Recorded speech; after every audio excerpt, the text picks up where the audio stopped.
হর হর মহাদেব, ওম নমঃ শিবায়। A warm welcome to my channel Shiv Shakti talks. আজকে আমরা ডিসকাস করব কেপ্রিকন মকর রাশি জাতক জাতিকাদের কেমন যাবে এই মে মাসটা। তো মকর রাশি যাদের, তাদের যদি আমি হেলথ নিয়ে বলি, হেলথ ওয়াইজ আপনাদের প্রথম 11th মে অবধি মোটামুটি আপনাদের ভালো যাবে, সেরকম কোনো প্রবলেমস আমি দেখছি না। কিন্তু আফটার 11th মে আপনাদের কিন্তু মার্কিউরি যে 5th হাউসে যে পজিশনটা থাকবে সেটা আপনাদের নার্ভ রিলেটেড এবং থ্রোট রিলেটেড কিছু প্রবলেমস দিতে পারে। সো আপনাদের কোনো থ্রোটে ইনফেকশন হওয়া, কাশি বা এরকম কিছু থ্রোটে প্রবলেমস হতে পারে। সেই ক্ষেত্রে আপনার কিন্তু মোটামুটি আমি বলবো যেটা আপনাদেরকে একটু ঠান্ডা খাবার, কোল্ড ড্রিঙ্কস, আইসক্রিম এগুলো একটু অ্যাভয়েড করে চলুন, কারণ আমি থ্রোট রিলেটেড কিন্তু ভালো সমস্যা দেখতে পাচ্ছি। আইদার থ্রোট রিলেটেড হবে কিংবা নার্ভ রিলেটেড কিছু প্রবলেম। তো আপনারা যদি নার্ভ রিলেটেড কিছু ইস্যুস বোঝেন, প্রথমেই কিন্তু ডক্টরকে কনসাল্ট করে নেবেন। সো আদারওয়াইজ আপনার প্রথম দিকটা ভালো যাবে, কিন্তু সেকেন্ড দিকটা, এই দিকগুলো আমি একটু প্রবলেমেটিক দেখছি।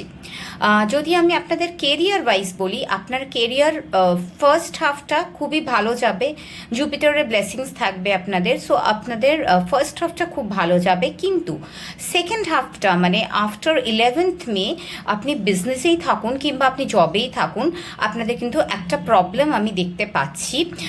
সেই ক্ষেত্রে যেটা আপনারা মেইনলি হচ্ছে যারা বিজনেসে আছেন বা বিজনেস করেন, তারা আপনারা অনেক সময় কিছু হেস্টি ডিসিশনস নিয়ে নিতে পারেন, কিছু ভুল ডিসিশনস নিতে পারেন। এবং যারা জবে আছেন তারা অযথা কোনো রকম মানে ঝামেলায় জড়িয়ে পড়তে পারেন কিংবা কোনো আনওয়ান্টেড আর্গুমেন্টসে যেতে পারেন, যেটা আপনাদের কাজটাকে কিন্তু ইম্প্যাক্ট করবে।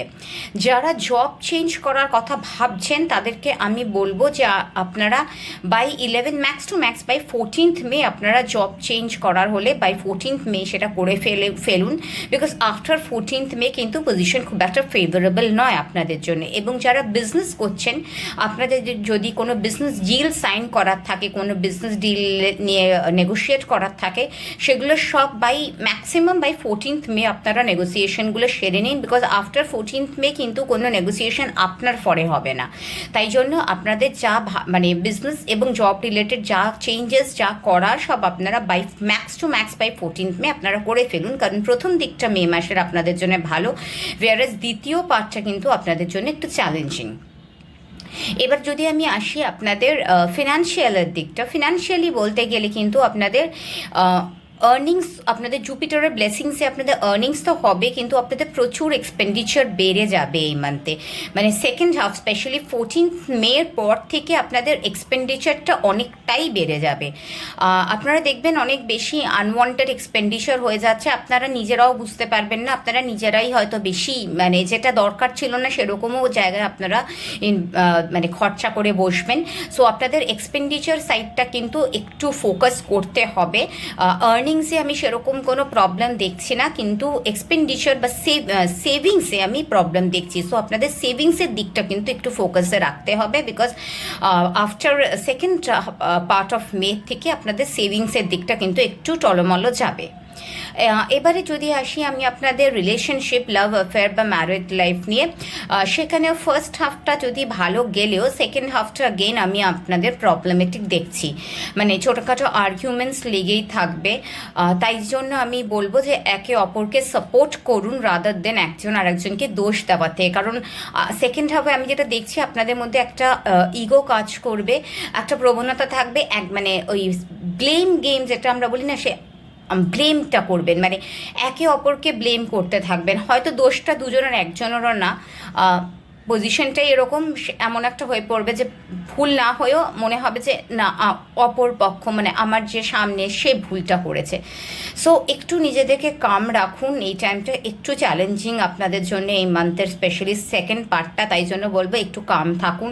এবং যারা আপনারা বিবাহিত, আপনাদেরও কিন্তু মানে ঝগড়াঝাঁটি অশান্তি একটু লেগে থাকবে, একটু মিসআন্ডারস্ট্যান্ডিংস থাকবে, ছোট ছোট ব্যাপার নিয়েই আর্গুমেন্টস শুরু হয়ে যাবে। মানে ইনফ্যাক্ট আপনারা যারা মকর রাশি জাতক জাতিকারা আপনারা নিজেরাই দেখবেন যে আপনারা একটুতে ভীষণ রেগে যাচ্ছেন, একটু শর্ট টেম্পার্ড হয়ে গেছেন, একটু ইমপেশেন্ট হয়ে গেছেন। আগে যেই পেশেন্স নিয়ে যেই জিনিসটা আপনি যেই সিচুয়েশনটা হ্যান্ডেল করতেন, এখন সেই সিচুয়েশনটা এলে কিন্তু আপনি ওইভাবে হ্যান্ডেল না করে আপনার হ্যান্ডলিংটা একটু অন্যরকম হয়ে যাবে। আপনি একটু ইরিটেটেড থাকবেন, একটু মানে মেন্টালি একটু বেশি ডিস্টার্ব থাকবেন, ছোটোখাটো ব্যাপারে একটু রেগে যাবেন, এবং আপনার এই ছোটোখাটো ব্যাপারে রেগে যাওয়া কিংবা খিটখিটে হয়ে যাওয়া ব্যাপারটা কিন্তু আপনাদের রিলেশনশিপে একটা মেজর প্রবলেম হয়ে দাঁড়াবে। আপনাদের রিলেশনশিপে কিন্তু এটাই একটা মেজর ডিসপিউটে চলে যাবে। তাই জন্য বলবো যে নিজেদের অ্যাঙ্গারটা একটু কন্ট্রোলে রাখুন, তাহলে কিন্তু আপনারা অনেকটাই সিচুয়েশনটা হ্যান্ডেল করতে পারবেন। আর আপনাদের ফ্যামিলি লাইফেও কিন্তু মানে পিসফুল যে ফ্যামিলি সেটা আমি দেখছি না, আপনাদের বাড়িতে একটু প্রবলেমস থাকবে।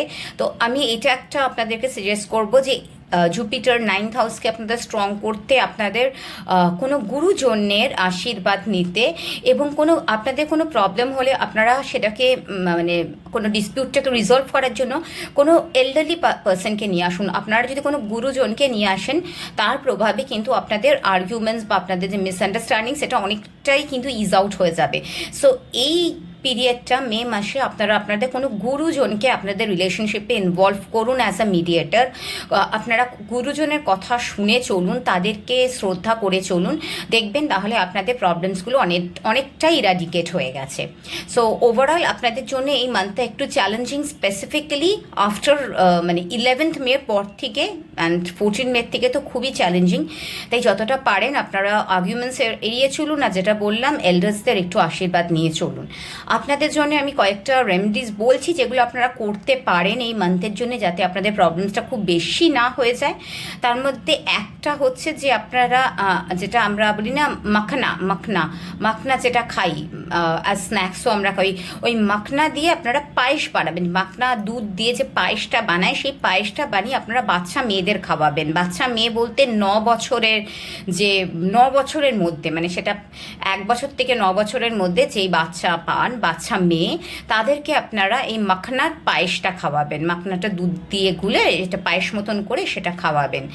এছাড়া আপনারা যতটা পারবেন নিডি পার্সনদের হেল্প করবেন, তাদের টাকা দিন, খাবার দিন, বস্ত্র দিন, বা তাদের যা হোক আপনারা যেটা আপনাদের সামর্থ্য মতন আপনারা যত পারবেন নিডি পার্সনদের হেল্প করবেন। যতটা নিডি পার্সনদের আশীর্বাদ আপনাদের লাইফে যাবে, তত আপনাদের কেরিয়ারের দিকেই বলুন বা রিলেশনশিপের দিকেই বলুন, আপনাদের কিন্তু অনেকটাই প্রবলেম সিজ আউট হয়ে যাবে এবং আপনারা অনেকটা কিন্তু সুফল পাবেন।